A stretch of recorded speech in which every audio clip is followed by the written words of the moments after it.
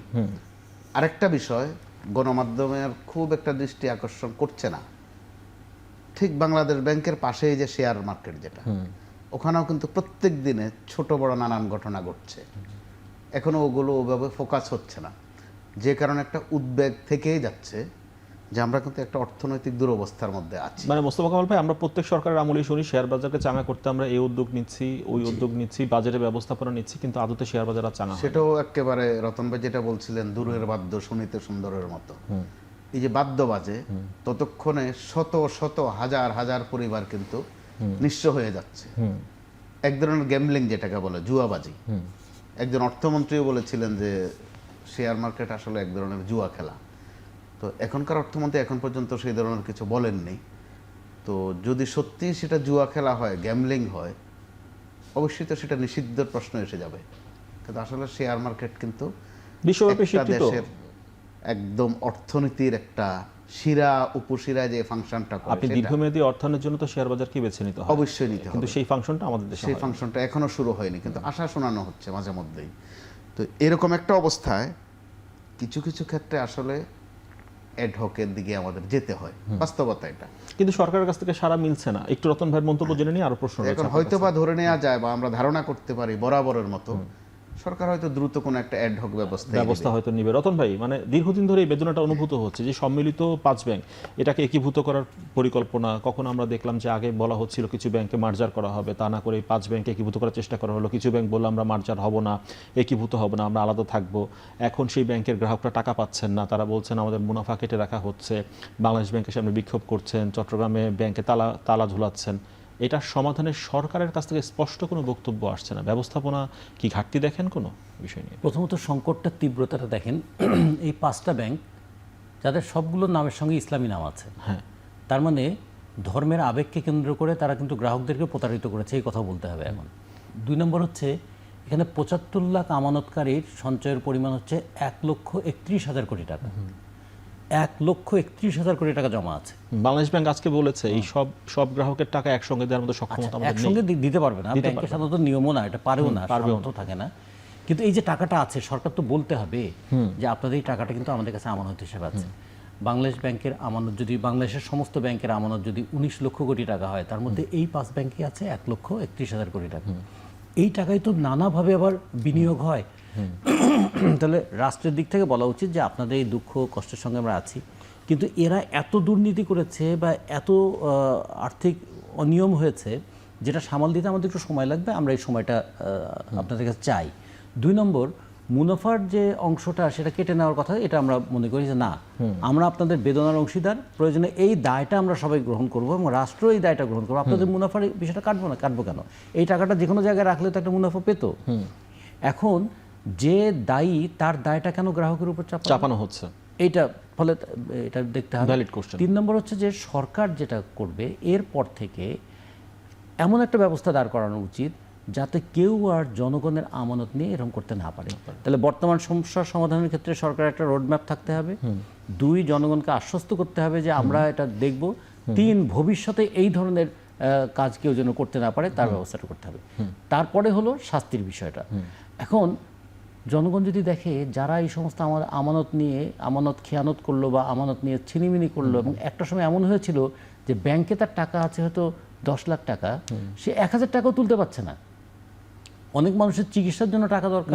এবারও কিন্তু এরকম অভিযোগ রয়েছে, ভুক্তভোগীদের অভিযোগ রয়েছে, ব্যাংকে অনেক টাকা রয়েছে, তারা ব্যাংকে গেলে বলছে 5,000 টাকা নিয়ে যান, হয়তো তার 10 লাখ টাকা রয়েছে ব্যাংকে। হ্যাঁ, সেটাই তো। ফলে এই জায়গাগুলো সরকার প্রথমে আসলে প্রবলেমটাকে অ্যাড্রেস করতে হবে।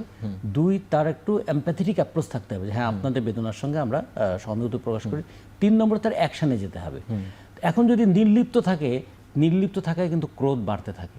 অনেক সময় কেউ চুপ করে থাকে, অনেক বলে না বোবার শত্রু নাই, কিন্তু কখনো বহিঃপ্রকাশ দেখছি আমরা, ব্যাংকের শাখায় তালা মেরে দিচ্ছে গ্রাহক। যদি কখনো বলে বোবার শত্রু নেই, কিন্তু যদি আপনি প্রশ্ন করলে উত্তর না দেন, তখন কিন্তু রাগ বেড়ে যায়। কি ব্যাপার, উত্তর দিচ্ছ না কেন? সরকারকে উত্তর দিতে হবে। একটু মোস্তফা কামাল ভাই এই দিকটাতে দেখেন, মানে বিষয়টা হচ্ছে সরকার নীরব থাকছে কেন এই বিষয়ে, কেন রোডম্যাপ দিচ্ছে না সুস্পষ্ট যে টাকাটা এইভাবে দিতে পারি বা দিব আমরা, এমপ্যাথি কথাটা বললেন রতন ভাই, সেই বিষয়গুলো তো অ্যাড্রেস করা যাচ্ছে না গভর্নমেন্টের কাছ থেকে। এমপিতে যেটা বললেন রতন ভাই, সমানুভূতি, বাস্তবতা হচ্ছে আমাদের বাংলাদেশের সমানুভূতি পাঠ্যতে আছে, বাস্তবে কখনোই ছিল না, এখনো নেই। টাকার অঙ্কটা দেখেন কত বড়, 1,31,000 কোটি টাকা। এই গেল একদিক। এই 5টা ব্যাংকে চাকরি করে কয়েক হাজার মানুষ, তারা বেতনও কিন্তু ঠিকভাবে পাচ্ছে না, তাদের বেতনও বোধহয় ভেঙে ভেঙে দেওয়া হয় কয়েক ধাপে। তাহলে দুই দিক থেকেই আবার এই ব্যাংকে যারা নিয়োগ পেয়েছিলেন এসালামের সময় তাদের নিয়োগ নিয়েও আসলে প্রশ্ন রয়েছে। তো যখন 5টা ব্যাংকে একসাথে করা হলো, সেটার ব্যাখ্যাও কিন্তু ওই সময় ঠিকভাবে দেওয়া হয়নি। তো ব্যাংকিং ভাষায় সেটাকে বলা হয় মার্জ করে দেয়া বা মার্জার করে দেয়া, যেটার বাংলা তর্জমা খুঁজতে গিয়ে আমি পেয়েছি যে জোর করে বিয়ে করিয়ে দেয়া। বিয়েতে রাজি নয়, কিন্তু জোর করে করিয়ে দেয়া। আমাদের এখানে সেটাই হতে যাচ্ছিল, সেটাই করা হয়েছে, ফোর্স মার্জার। তো এখন যেটা হচ্ছে সেটা কত দিকে বেদনা ছড়াচ্ছে। আবার সরকারের দিক থেকে ছোট্ট 2 লাইনের একটা বিবৃতিও এখন পর্যন্ত নেই। এতে কোনো কিন্তু জটিলতাটা আরো পাচ্ছে।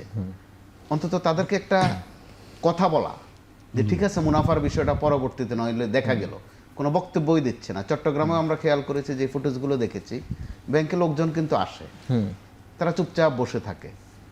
তাতে কখনো কখনো প্রশ্ন দেখা দিয়েছে যে যারা আন্দোলন করছে আর যারা ভিতরে আছে তাদের মধ্যে কোনো হিডেন আন্ডারস্ট্যান্ডিং আছে কিনা। তারা চুপচাপ দিব্যি ব্যাংকে ঢুকছেন। সুতরাং এই জায়গাগুলোকে সরকারের অ্যাড্রেস করা খুব জরুরি। রতন ভাইয়ের কাছে একটু আসি। রতন ভাই, আমরা জানি যে আসলে মার্কিন চুক্তির মধ্য দিয়ে আমাদেরকে যেতে হচ্ছে, IMF এর শর্ত মানতে হবে আমাদেরকে, সেই সঙ্গে আসলে বিদ্যুতের দাম বাড়াতে হচ্ছে, জ্বালানির দাম অলরেডি বেড়ে গিয়েছে, সামনে বাজেট আসতেছে, মানে করের চাপও তো বাড়াতে হবে, নাহলে আয় আসবে না। সরকারের চ্যালেঞ্জগুলো কি দেখেন? সরকারের চ্যালেঞ্জ দুই দিক থেকে। যদি মনে হয় যে মার্কিন স্বার্থ রক্ষা করাটা তার চ্যালেঞ্জ, তাহলে একরকম পদক্ষেপ নেবে।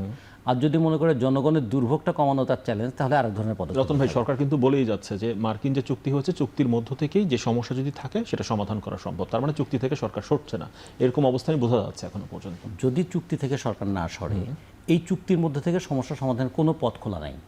তার মানে সমস্যা আরও গভীর হবে। সরকার একটা দায় চাপানোর চেষ্টা করবে যে চুক্তি তো আমরা করিনি, চুক্তি অন্তর্বর্তীকালীন সরকার করেছে, আমরা উত্তরাধিকার বহন করছি, এটা বলবে। কিন্তু এই চুক্তিতেও আর আছে, কোনো এক পক্ষ যদি চায় তারা চুক্তি থেকে বেরিয়ে আসবে, তাহলে তারা 60 দিনের নোটিশ দিয়ে কিন্তু এই ব্যাপারে পদক্ষেপ নিতে পারে। এখন সরকার কিন্তু বলতে পারো, অন্তর্বর্তীকালীন সরকারের কোনো অধিকার নৈতিক নাই, রাজনৈতিক নয়, এবং অর্থনৈতিক কোনো অধিকার ছিল না চুক্তি করে করার। এমনকি আমেরিকার কোর্ট, আমেরিকা যখন রেসিপ্রোকাল ট্যারিফ আরোপ করলো, সেটার ব্যাপারে কিন্তু আমেরিকান কোর্ট নিষেধ করে দিয়েছে। ফলে আমেরিকার যে সবচেয়ে বেশি লাভবান হবে সেই দেশের কোর্ট কিন্তু এরকম একটা ভূমিকা পালন করে। ট্রাম্প তার নিজের শক্তি দিয়ে করেছেন, নিজের বলে। তাহলে আমাদের দেশের কিন্তু আমরা বলতে পারি জনগণের নির্বাচিত সরকার জনগণের পক্ষে এখান থেকে বেরিয়ে আসতে পারবে। আমরা এটা খুব বড় একটা আশা করতে পারি। কিন্তু যদি বড় আশা নাও করি, তাহলে অন্তত ছোট আশাগুলো কি করতে পারি? ছোট আশাগুলো তো এরকম করতে পারি যে এই যে সরকার যে সামনের বাজেটটা হবে, বাজেট অন্তত প্রোগ্রেসিভ ট্যাক্সেশন পলিসিটা আরোপ করুক। যাদের আয় বেশি তাদের ট্যাক্স বেশি। প্রত্যক্ষ করের দিকে যাই আমরা, পরোক্ষ কর কমাই। হ্যাঁ, কিন্তু দেখা যাবে আমাদের পরোক্ষ কর থেকে কারো রেহাই নাই, প্রত্যক্ষ করের জায়গায় আমরা যেতে পারবো। প্রত্যক্ষ কর থেকে রেহাই তো আছে। এমনকি আমাদের 18 লক্ষ কোটি টাকা আমানত, সেই আমানতের মধ্যে 5,75,000 কোটি টাকা হচ্ছে আমাদের খেলাফি ঋণ, এবং এই খেলাফি ঋণদের একটা বড় অংশ, প্রায় 113 জন নাকি আছে সংসদ সদস্য হিসেবে সংসদে বসে আছে। তো ফলে খেয়াল করুন যে ট্যাক্সেশন পলিসিটা কীরকম হবে। এটা হলো এটা রিগ্রেসিভ ট্যাক্সেশন পলিসির মতো হবে। মানে যত গরিব হবা তোমার তত বিপদ, আর তুমি যত ধনী হবা তোমার তত সুযোগ সুবিধা।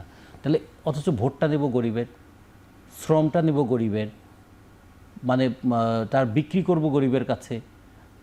এবং আমরা যদি বলি গরিবের সন্তানের রেমিটেন্স, সেটা নিয়ে বৈদেশিক মুদ্রার রিজার্ভ পূর্ণ করব, কিন্তু সুবিধা দিব সব ধনীদের। আমাদের একটা বিরতির সময় আছে রতন ভাই, আমরা বিরতির পর ফিরে এসে শুনবো মোস্তফা কামাল ভাই। রতন ভাই তো আসলে আশা দেখছেন না সম্পদশালীর উপরে আসলে যে কর আরোপ হওয়ার কথা, সেটি কি আসলে হবে না? গরিব কি আসলে ট্যাক্সের বোঝা বহন করে নিয়ে যেতে হবে সরকারকে? সেটি শুনবো। একটা বিরতি নিয়ে ফিরে আসি দর্শক, বিরতির পর আবারও ফিরছি এখন প্রকাশ।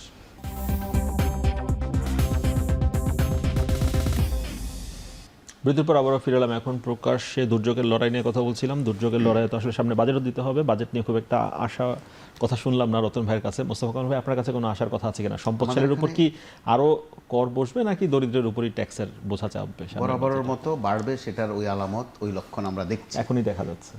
1 নম্বর। 2 নম্বর হচ্ছে আমাদের সাংসারিক জীবনে অথবা ছোটখাটো প্রাতিষ্ঠানিক জীবনে আমরা আয় দৃষ্টে ব্যয়টা নির্ধারণ করি বা বাজেটটা তৈরি করি। আর সরকারের সুবিধা হচ্ছে ব্যয় কত হবে আগামী অর্থ বছরে তার উপরে ব্যয় দৃষ্টে তারা বাজেট তৈরি করে। তো সেটা করতে গিয়ে জনগণ হয়ে যায় আর গ্রহিতা থাকে না, জনগণ হয়ে যায় দাতা প্রকারান্তরে। পোস্টপেইড না, একদম আগেই পরিশোধ করতে হয়। তো জনগণ অনেক সময় এটা টেরও পায় না যে উনি যে আসলে দাতার পজিশনে আছেন বিভিন্ন আর্থিক কৌশলে। জি, সরকার থেকে বা রাষ্ট্র থেকে কিন্তু আবার জনগণকে বলা হয় ক্ষমতার মালিক। এগুলো শুনতে ভালো লাগে। আবার বলা হচ্ছে এই মালিকদের প্রতি যেন বিভিন্ন সংস্থা একটু মানবিক হয়। তো মালিকের প্রতি মানবিক হওয়ার কি আছে? এগুলো কিন্তু সাংঘর্ষিক কথাবার্তা।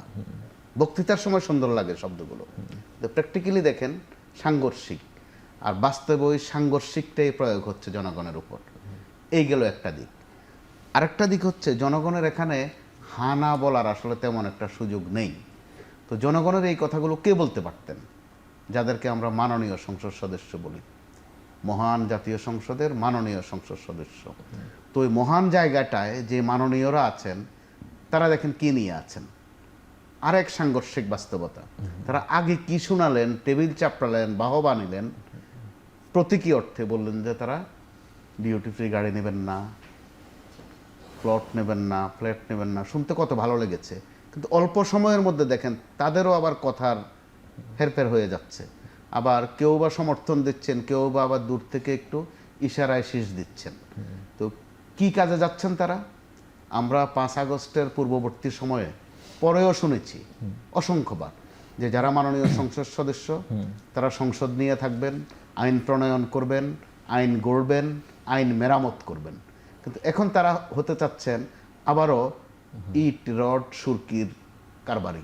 অর্থাৎ কতটুকু রাস্তা লাগবে, সাথে রাস্তা বলার সময় 5-7টা গ্রামের নাম বলবেন, মানুষ খুশি হয়ে যায় যে মাননীয় সংসদ সদস্য আমাদের গ্রামের নাম উচ্চারণ করেছেন।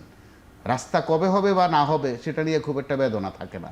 অর্থাৎ মানুষের যে এই যে আবেগ বলেন বা এই দুর্বল দিকগুলো বলেন, এগুলো তারা ভালোভাবে রপ্ত করেছেন, যে কারণে রতন ভাই যথার্থই আশা দেখেন নাই। কিন্তু আমি এই আশা না দেখার মধ্যেও একটু দেখতে চাই যে আলোচনা কিন্তু হয়েছে, কোনো কথা কিন্তু ফেলনা যায় না। সময়ের ব্যবধানে 5 আগস্ট যে একটা আন্দোলন হয়েছে বা অভ্যুত্থান যেটাই বলেন, কিছু কথা কিন্তু উচ্চারণ হয়েছে, হয়তো প্র্যাকটিক্যালি ওগুলো বাস্তবায়ন হচ্ছে না। এখন এই যে বাস্তবায়ন হচ্ছে না, এটার দিকেও কিন্তু কারো না কারো নজর আছে। এই বিষয়ে অবশ্যই আছে। এই বিষয়ে একটু আসতে চাই রতন ভাইয়ের কাছে। রতন ভাই, মানে আমরা দেখলাম যে সরকারি সংস্থার ধীরগতি নাকি বিদেশি বিনিয়োগে বড় বাধা। মানে এলজিআরডি মন্ত্রী মির্জা ফখরুল ইসলাম আলমগীর তিনি এই কথা বললেন। মানে তিনি আরো বলছিলেন যে বিনিয়োগকারীরা যেভাবে চান সরকারি সংস্থাগুলো সেভাবে সাপোর্ট দিতে পারে না, যে কারণে তারা হতাশ হয়ে চলে যায়। আগের মন্ত্রীরা তো আমরা দেখতাম যে ডিফেন্ড করতো, কিন্তু এবার তো দেখছি তারা অ্যাড্রেস করছেন। কিছুটা কি আশা করা যায় বিনিয়োগ ব্যবস্থাপনা নিয়ে বা সরকারি এই দুর্বলতা কাটবে? সরকারি প্রতিষ্ঠানের ধীরগতি, এটা আমাদের জন্য, এই কথাটা মন্ত্রীর মুখ থেকে শোনাটা আমাদের জন্য খুবই একটা আশাবাদী কথা। হ্যাঁ, কিন্তু এর মধ্যে আমি একটা বিপদের ইয়েটা দেখছি। কোনটা? বিদেশি বিনিয়োগের ক্ষেত্রে যদি ধীরগতি হয়, তার মানে খুব দ্রুত বিদেশি বিনিয়োগটা চান। অন্তর্বর্তীকালীন সরকারের তো চুক্তি নিয়ে আমার একটা কথা বলি, আর একটা কাজ অন্তর্বর্তীকালীন সরকার করে গিয়েছেন, সেটা হলো তেল, গ্যাস, খনিজ সম্পদের ক্ষেত্রে যে বিদেশি বিনিয়োগ প্রতিষ্ঠান, তারা আমাদের শ্রম আইন অনুযায়ী মুনাফার 5% যে শ্রমিকদের প্রাপ্য ছিল সেখান থেকে কমিয়ে তারা বলেছেন তারা 0.5% মানে মুনাফার পুরোটাই নিয়ে যাবেন তারা। তারপরে আমাদের শ্রমিকদের আপত্তি, আমরা বলছি এটা কখনোই হতে পারে না, এক দেশে দুই আইন হতে পারে না। দেশীয় কোম্পানির কাছ থেকে আমি 5% মুনাফা নিলে বিদেশি কোম্পানির কাছ থেকে তো 10% নেওয়া উচিত, সে তো আমার দেশের খনিজ সম্পদ নিয়ে যাবে। সেটা না হয়ে তার শেষ পর্যন্ত খুবই দ্রুততম সময়ে সেটা 1.5% করা হলো। কই, এক্ষেত্রে তো গতি কমেনি। কিংবা 72 ঘন্টা আগে 72 বছরের জন্য একটা দেশকে চুক্তির জালে আটকে ফেলার ক্ষেত্রে তো গতি কমেনি। সরকারের সময় কিন্তু আমরা শুনেছিলাম প্রচুর বিদেশি বিনিয়োগ আসবে। হ্যাঁ, কারণ না কারো ম্যাজিক, কারণ না কারো উপচে ম্যাজিকে, পড়বে। কিন্তু সেই ম্যাজিকের তো বাস্তবায়ন আমরা দেখি। এখন ওই ম্যাজিক ছিল, আমরা ওই 3-0 নীতি শুনেছিলাম না, যে শূন্য 3-0 বেকারত্ব, formula। শূন্য দারিদ্র্য এবং শূন্য কার্বন নিঃসরণ। আমরা তখন বলেছিলাম আর একটা শূন্য ছিল, শূন্য প্রতিশ্রুতি বাস্তবায়ন। তো ফলে এই চতুর্থটাই হয়েছে, আগের তিনটা তো হয়নি। ফলে এই যে প্রতিশ্রুতি দিয়েছিল, এগুলো হচ্ছে বাগাড়ম্বর, মানুষকে বিভ্রান্ত করার জন্য শাসক গোষ্ঠী মাঝে মাঝে এই কথাগুলো বলে। তা আমি ওই পয়েন্টটাতে থাকতে চাই।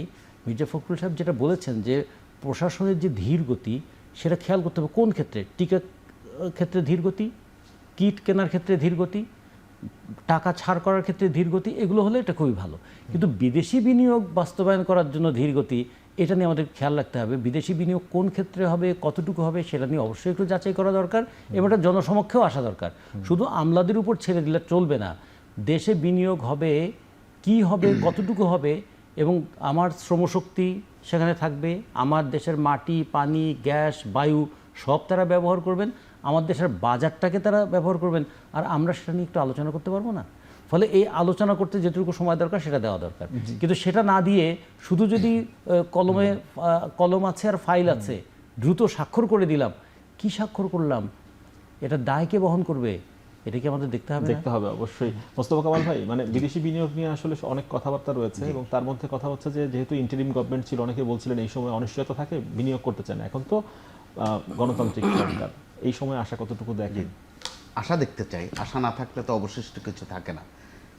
ইন্টারিম যে সরকারটা ছিল, এখানে ডক্টর ইউনূস ছিলেন প্রধান, তার বিশ্বব্যাপী একটা উচ্চতা আছে, যে কারণে তখন কিন্তু কারো কারো বিশ্বাসও হয়েছিল যে তিনি যে বিদেশি বিনিয়োগের কথা বলছেন, আবার অ্যাপ্রোচটা এমনভাবে ছিল, কখনো কখনো অঙ্কসহ জানানো হয়েছে, দেশের নামও জানানো হয়েছে, বিদেশ থেকে লোকও নিয়ে আসা হয়েছে, লোকও নিয়ে আসা হয়েছে বিনিয়োগ বাড়ানোর জন্য, যে এতই বিনিয়োগ আসবে, উপচে পড়বে। কিন্তু প্র্যাকটিক্যালি দেখা গেল যে না, ওইটাও একটা রাজনৈতিক বক্তব্যের মতোই হয়েছে। আমি বিদেশি বিনিয়োগের আগে দেশি বিনিয়োগের কথাটা বলতে চাই।